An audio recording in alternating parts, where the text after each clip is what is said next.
Now, one thing I want to add in here, I did a lot of research on you, and some compelling questions came to my mind, and I think you'll be comfortable with answering. You've had some setbacks, you know, you 2 steps forward, 1 step back here and there along the way. You've been able to bounce back. You know, a lot of leaders, for whatever reason, a setback comes along and they don't. How do you overcome that? What advice would you give to some young person, whatever the field is, watching this? You know, that's why I named the show Moxie, because there's something about individuals like you. You have Moxie.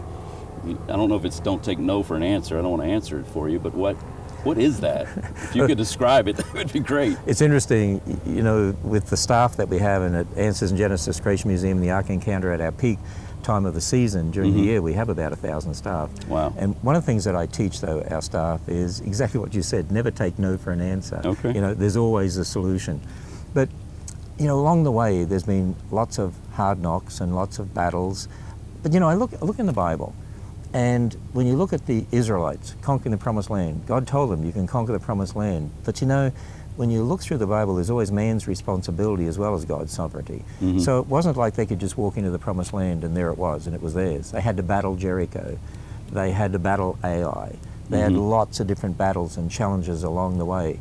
And the Bible tells us, God tells us through His Word that, you know, we're going to have those sorts of battles in the Christian life. And I also look at it that, you know, I've had lots of people who don't agree with my stand on the Bible, non-Christians, atheists. I mean, they protested the opening of the Ark out the front of the Ark. They protested the opening of the Creation Museum, and they say all sorts of interesting things, can I say that, on my Twitter and Facebook, words that I wouldn't be able to read on television, actually. Sure. But I look at that, and that in a way doesn't affect me in the sense that I, from my perspective as a Christian, I feel sorry for them, and my heart goes out to them, and I love them, and I want to see them understand the message of the Bible.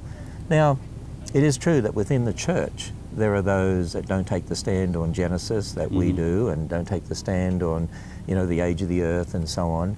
And that's the harder one to deal with, because we're fellow Christians and we disagree, and I always find those the harder ones to battle with, and they're the ones that I tend to lie awake at night worrying about those, because it's a shame that we do disagree, but we do.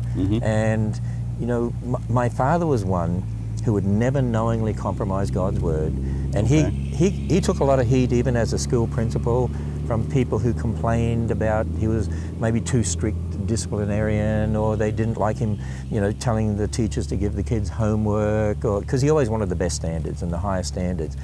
But no matter what criticism he got, he was always prepared to stand and do what he believed was best for the people. And, you know, he taught me that, and that's one of the reasons why, to me, again, it's the influence of parents, godly parents, and a father who was so bold, who would always stand on God's Word, who stood up for the principles he believed in, no matter what sort of criticism that he received. And that has a great influence in your life.